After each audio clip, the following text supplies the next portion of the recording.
Hey G.I. Joe fans, Joe Motion Videos 82 here. It is time for another G.I. Joe toy review. And today we are going to be taking a look at yet another small vehicle. Hey, you know, why not? This month is a month of small vehicles and play sets. I absolutely love the small vehicles. They are a lot of fun to play with. The price point was spot on for a lot of kids who didn't have a lot of pocket money, for larger families, and for parents who just didn't want to spend a lot of money on a large vehicle. Oh, pardon me. Even though the weather's cooling down, it is still kind of warm in here. It is nice outside, so all the windows are open. Nice. I love the fall. Everybody knows I love October. But anyway, yeah, the price points are just spot on with these smaller vehicles and play sets, and I do regret not buying more of these as a kid. But as I have mentioned many times in the past, that I was looking to build up my army of Joes and not my fleet of vehicles. So the only vehicle I had at the time, when I was minimally collecting G.I. Joe, this was during the early to mid 80s, was the Trouble Bubble, and I had received that for Christmas. It was kind of a sparse Christmas that year, so that Trouble Bubble holds such a, or the Flight Pod, holds such a fond memory for me. It's very near and dear to my heart, even to this day. I didn't start getting really deep into G.I. Joe until the latter part of the 80s, when I started getting my own money and was able to buy my own Joes, and then I started buying the larger vehicles. And by that time, you know, the really cool large vehicles had passed, like, you know, the Night Raven and the Conquest, and of course the Flag. But my parents would never ever let me get the Flag, simply because we did not have the room for it, and even to this day I do not have the room to properly display it. It would have to stay in the box.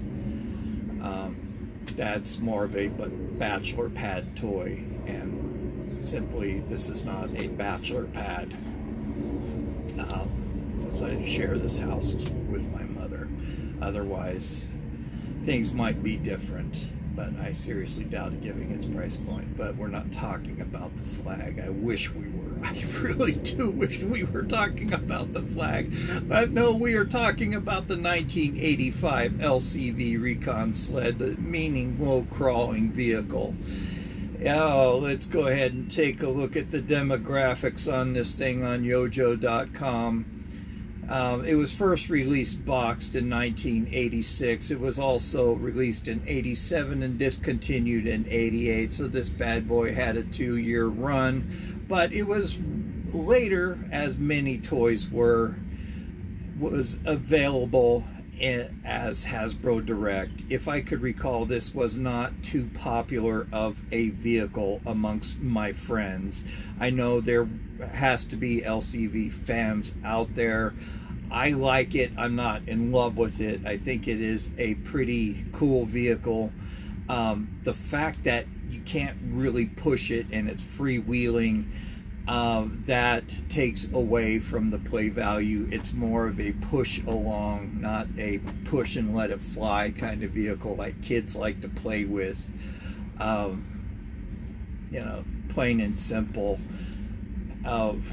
I'll pull up the box art here in a minute, but it came with a bazooka on the box.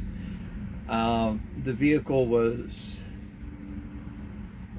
there are no variations of this known to exist. The price point on this, the original retail price was $3.69, or $3.39, I'm sorry. So it was, you know, maybe 75 cents more than an original, or more than an action figure at the time. I do remember seeing these in the stores. I was actually with my friend John when he purchased this. I was spending the night at his house, and his mother, as always, we went out to dinner on Friday. We went out to McDonald's. Crud, I still remember the meal that we had. Isn't that weird? We had chicken nuggets, and this was the first time I had tried sweet and sour sauce. Normally I would get barbecue sauce with my nuggets, and John talked me into sweet and sour sauce, and I just fell in love with it. And there was a McDonald's, if you're here from Arizona, on the intersection of Main Street and Power Roads. There was a McDonald's on the northwest corner. I believe it's a Taco Bell now. This one had a really awesome playground out in the front. And on the southeast corner, there still is a shopping center there, which had a, I think it was a Pancho's Mexican food. There was a Wells Fargo bank, or what used to be Bank One, or no, First Interstate Bank, which is now Wells Fargo. And then there was an Osco Drug, which was there, and it was a McFrugal's at one time, and it had changed different retailers over the years. There was a Thrifty ice cream inside there. Then there was a Tasty Freeze off on the corner of this shopping center. That Tasty Freeze is such an awesome place, and I loved that it had this really cool haunted house pinball machine in there, and it would play Fugue de Minor. I think it was Bach that played it. I have it as my ringtone, Fugue in D minor, so you can look that up on YouTube. You know, dun, dun, dun, dun, dun, dun, dun, that one. So they have the haunted house background and flashing lights and thunder sounds, and really cool. But anyway, I digress. So we went inside of Osco, had this huge toy section, and he bought the Devilfish and the Recon sled that night. And we went home and put these together, and had a lot of fun with the Recon sled. Just pushed the Devilfish around on the carpet, and the next morning we went to his grandmother's house and went swimming. She lived in a 55-plus trailer park, and visitors were allowed to go swimming. So we brought the Devilfish in the swimming pool and had Flint piloting the Devilfish. And we just had a hell of a time, pardon me, family show, a heck of a time playing with the Devilfish in the swimming pool. Just great memories with that. So, without further ado, let me go ahead and pull up pictures of this Recon sled for you. I love the box art on it. It has Bazooka on it. Bazooka just doesn't get enough fanfare. I love Bazooka. My brother Eric loves Bazooka. He and Alpine were the comedy relief team next to Footloose and Dusty for the G.I. Joe team. So anyway, let's pull these pictures up for you. Oh, come on.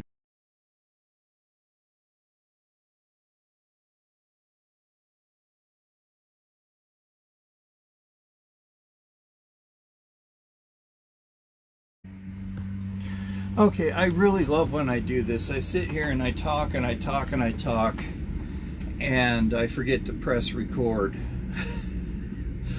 Normally I set a chime on the camera to indicate that it's rolling, because I can't always see the numbers scrolling to let me know.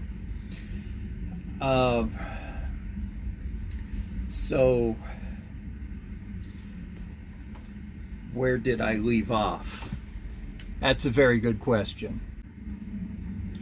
Well, my grandma would used to say, if you cannot remember, it must have been a lie. But no, it certainly wasn't a lie. I simply just was yammering on about this toy and merely forgot what was going on. Oh goodness. So yeah, I won't worry about eBay right now. So let's go ahead and take a look at, oh yeah, I was talking about the media appearances of this this vehicle. It did make several appearances in the cartoon, and there was one specific cartoon that I do remember. It was when Dr. Mindbender devised a mind control device that all the Joes were, the Dreadnoks had shot the Joes in the back of the neck with it, this little bug type thing, shot him in the back of the neck, made him hyper aggressive. Lifeline's sister was getting married, and it was either his dad or himself that was officiating the wedding, and the Joes were there as well, and they started getting really upset and hyper aggressive, and it ruined his sister's wedding, and a fight broke out, I think, and General Hoke gets mad at one point, jumps on the sled, speeds off. And this also showed up in a PSA at the end of one of the cartoons, where some kids were wanting to cross the railroad tracks when the arms were down. And the kid said, one of the kids said, well, I don't see a train coming. And one of the Joes pulls up on the Recon sled, says, even though the arms are down, it doesn't mean you cross the tracks. It is there for a reason, blah, blah, blah. And the kid said, now I know, and oh, knowing's half the battle. So there you go. They had to get their 15 minutes of fame in on this to promote the toy, to sell it. So anyway, that's what I was talking about. So let's go ahead and take a look at this vehicle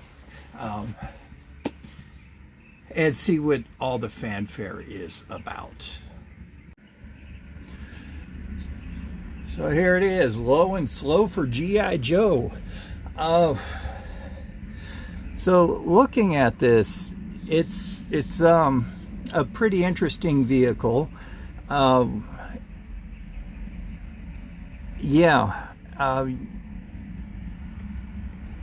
This is the Canadian version. It's the same as the American version. It just has the Canadian sticker on the front. This one is this is a very interesting vehicle. The driver is intended to lay down prone in the vehicle. And it does roll somewhat nice. I mean, it's somewhat freewheeling, but not as fast as I would like. Here on the front, you can see it does have has the G.I. Joe sticker. It has a headlight. Sometimes this is missing, but not very often.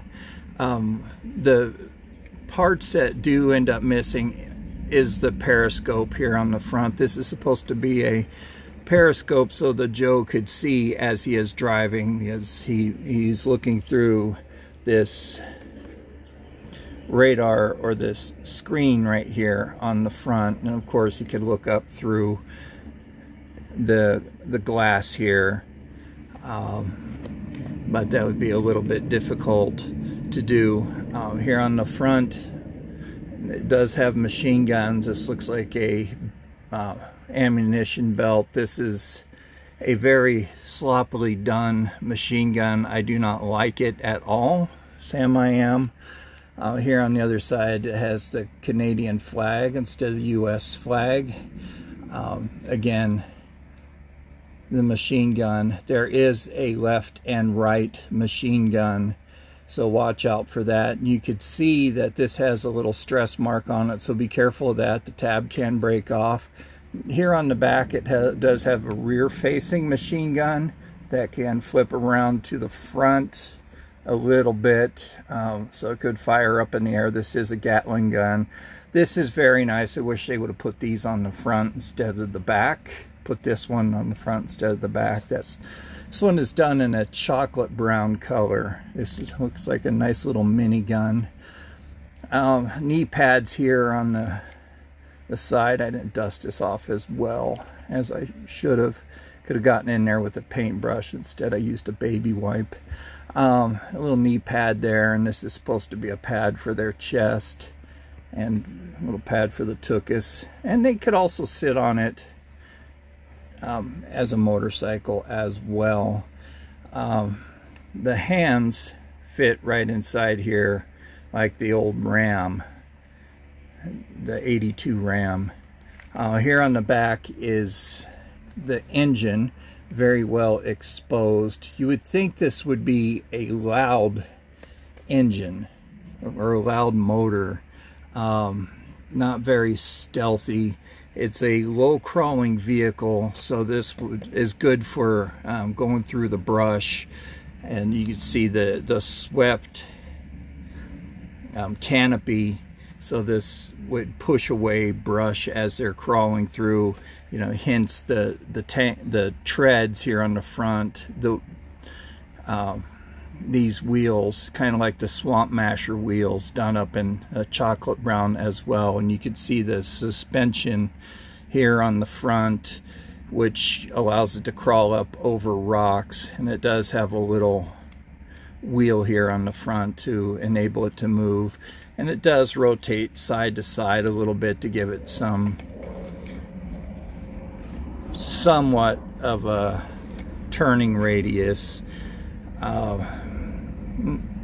Yeah, I mean, this is pretty lackluster. The back does have a free spinning back wheel on a brown hub with a black rubber tire that just slots right onto the rim. I love when they put the rubber tires on there. That does add a touch of flair. It does have tread on it. Very, very nice. They didn't skimp on the detail at all. You can see there's a lot of very nice detail on here, even down to the control panel up in the front with the stickers. So really the most common missing piece is the periscope on the front. You'll find the canopy missing sometimes, but not very often. People are cannibalizing these to sell the parts. Occasionally you'll find the machine guns missing. My goodness, I did not dust these wheels off as well as I thought I did. I do apologize for that. I should shine a bright light on these before I really display them. I do sincerely apologize. But really, this is not in my favorites. As far as a small vehicle, yes, I do love the small vehicles. I know Theygone does. He really, really does love the smalls, as he calls them. They are a lot of fun to play with. The bomb disposal unit is my most favorite out of the small ones.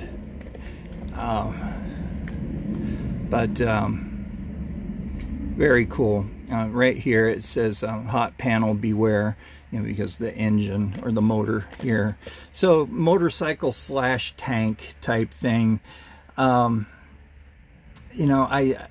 I could see why this was a Hasbro Direct. This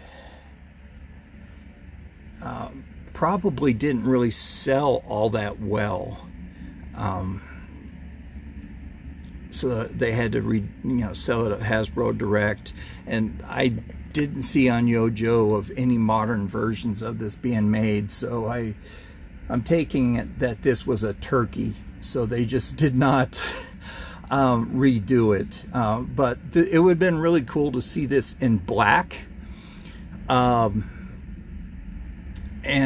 kind of spruced up a bit, and maybe have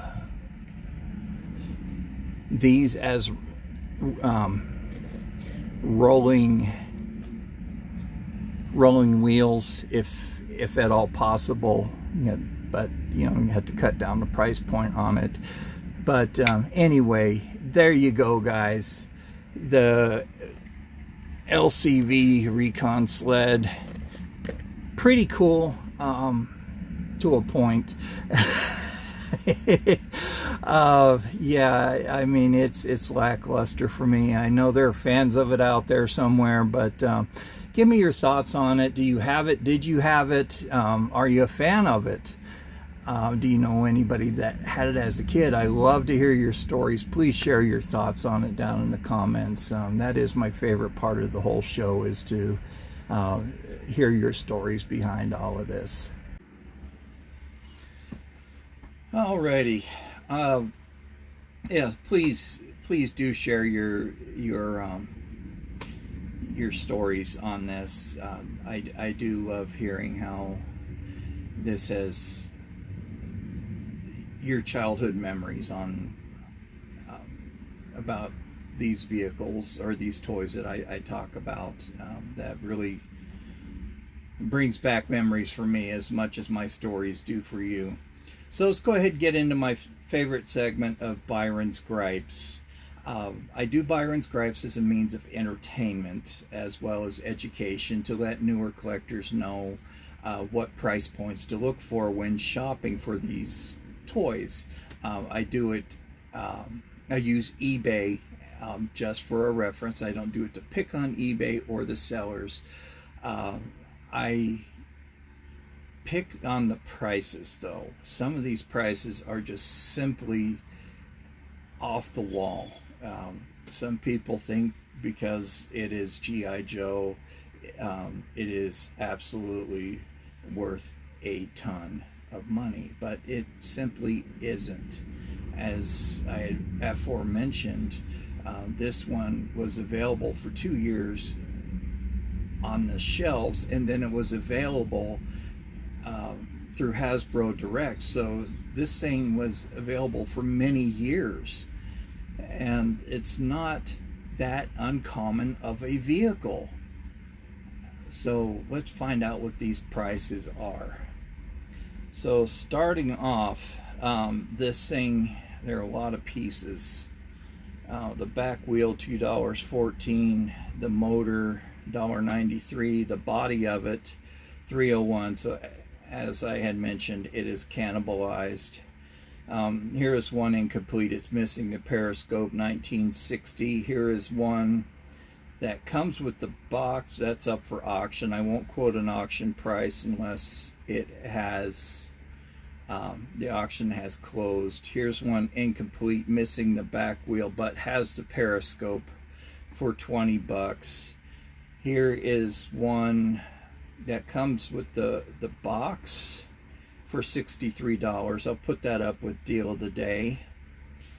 Here's another one, missing the back wheel again. What is it with the back wheels being missing? That is really weird. $19.20.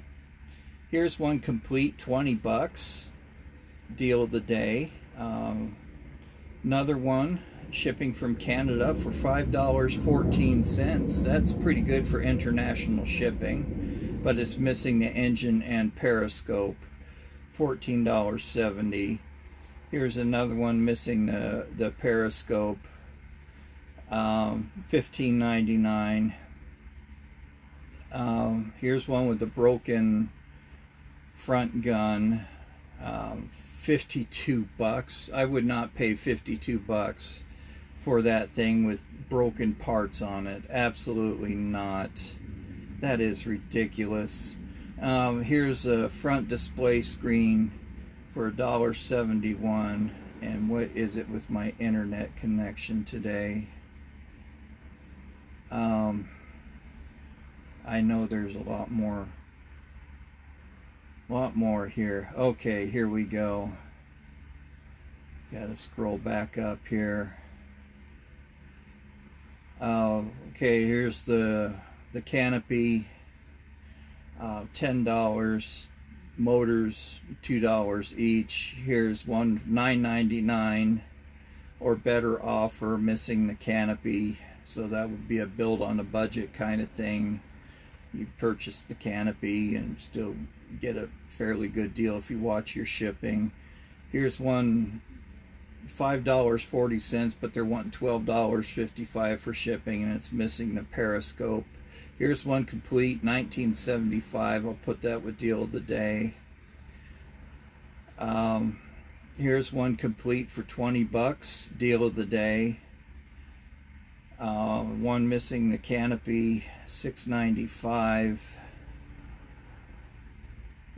Back wheel for $2.14. Here's the front. Looks like the left front machine gun, $2. They just cannibalized the heck out of these, like I said. Yeah, I mean, it's a travesty, but at the same time, it's helping people that have these that are missing parts to complete theirs. I hate seeing antique toys being cannibalized, but it's getting to that point where you have to in order to help collectors complete theirs. Here's one that comes with leather neck but missing a canopy, $14.99, but I'll put that up with deal of the day because you're getting a leather neck with it, and you could buy a canopy and you're still coming in under budget. $65 complete with the box, deal of the day. I went and paid $65 for the box to save my life. Here's a pair of them for $20, both missing the periscope, deal of the day. Okay, oh boy, here's one that has an AFA grade of 75, but it is not in an acrylic. Oh yes, it is. I will eat my words on that one. It is in an acrylic case, AFA grade of 75 for $349. There was a flaw that Toy Ploy pointed out with the AFA grade. I think you had to pay like $50 or $100 to have a toy graded. He took a very rare Skeletor, had it graded. It came back with a grade of 85. He wanted to test a theory on this, so he cracked open the case, pulled the Skeletor out, sent it back in. It was regraded, and it came back with a lower grade with the same, from the same toy. So there is no real set standard. So that really put a question in my mind about these AFA grades. So Toy Ploy, if you're watching this, thank you very much, Tony, for doing that, and again for sacrificing those funds to test that theory, and it panned out well. Here is one complete, $24 or better offer, deal of the day. There's a left front machine gun, $2.14, right front machine gun, $2. $249 for a complete one, in the sealed box.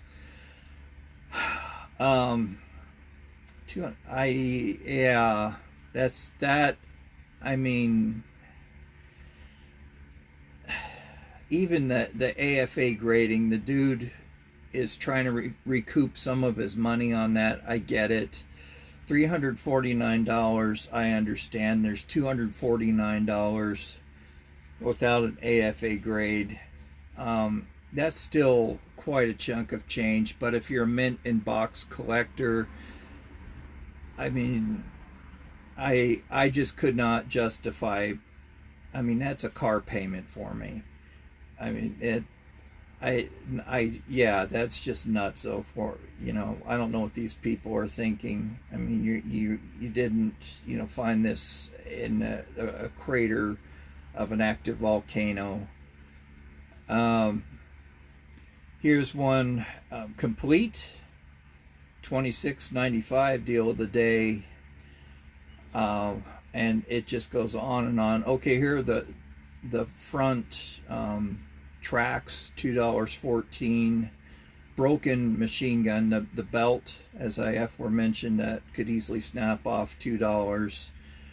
Canopy, $9.99. Here's one complete with the blueprints and box, $80. I'll put that up a deal today because it comes with the blueprints. Here's one incomplete, missing the back wheel, but with the blueprints, $14.99. I'm on the fence about this one. Okay, here's one mint in box, $199.99. I'll put that with deal of the day, given the other prices are so stupid.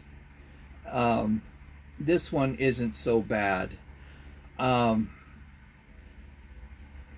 That's okay. There are several pages on here. Oh, here are the blueprints, $4 or better offer. Not bad, not bad, not bad. So there are several pages. Oh, here's one mint in box, $174.95, deal of the day.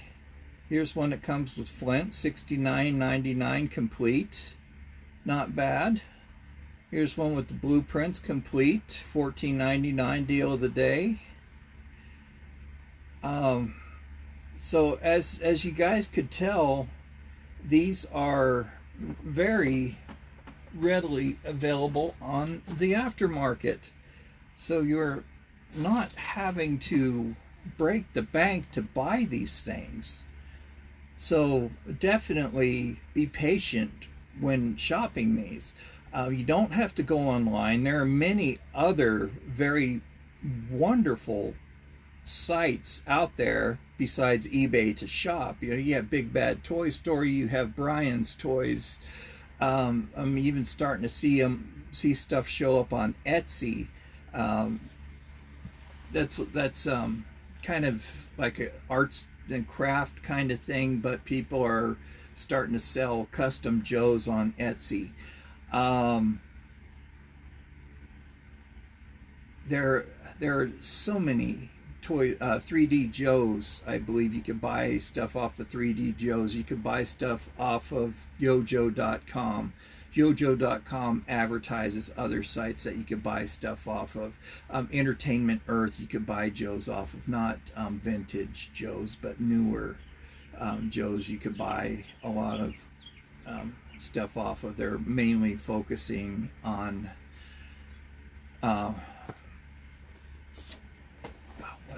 classified Joes. So there are many sites out there, but please shop at your local thrift stores, your local vintage toy stores, and your used bookstores, comic book shops. They will have these out there, I promise you. You're helping a neighbor, you're helping a local business, that the tax dollars stay in the state, and you're supporting somebody who's that's their income. So you're helping them thrive. So anyway, guys, there you have it. This is the L.C.V. Recon sled. I've been putting this one off, but it was time to do it. It's really not my favorites. I figured I might as well pull it out and do it. So let me know your thoughts on this. It's okay. I mean, it's cool looking, but it's okay as in play factor. It's nice to display, but we really didn't have much fun with it as kids. Simply because of the free rolling factor. If it was free rolling, I think we would have had a lot more fun with it. But other than that, I mean, it is what it is. It's G.I. Joe, and it's cool because of that. So you guys, you take care out there. Stay safe. We're getting into cold and flu season, so wash your hands, guys. That's number one safety measure right there. We touch our faces up to 300 times a day on average, believe it or not. So keep your hands clean. That'll help prevent the spread of the cold and flu virus. If you want to get the flu vaccine, definitely do it. Flu could lead to pneumonia and other complications from that. Also, remember, be kind to everyone. You never know what kind of day somebody is having. A little kindness goes a long way. Definitely be kind to yourself. Take care of yourself. If you're having a rough day, you know what, go out, treat yourself to a nice meal. Do something nice for yourself. You know, that may help yourself feel good, then you'll help others feel good. And be kind to animals. They know nothing but unconditional love. So stay tuned. Vampire will have another episode of Friday Night Frights up for you. He is looking forward to it. I know I'm looking forward to it, and you guys are definitely looking forward to it. There are Friday Night Fright fans out there. This is a channel tradition. Absolutely love watching Friday Night Frights. Vampire does a great job with it, in my opinion. A little biased on that since he uses my equipment, but anyway, thank you guys very much for tuning in and for taking a chance on my channel. Don't forget to hit that like and subscribe button. That really helps everything out. Helps this channel grow. So anyway, you guys take care. We'll see you next week for another G.I. Joe toy review. Have a great day. Bye-bye.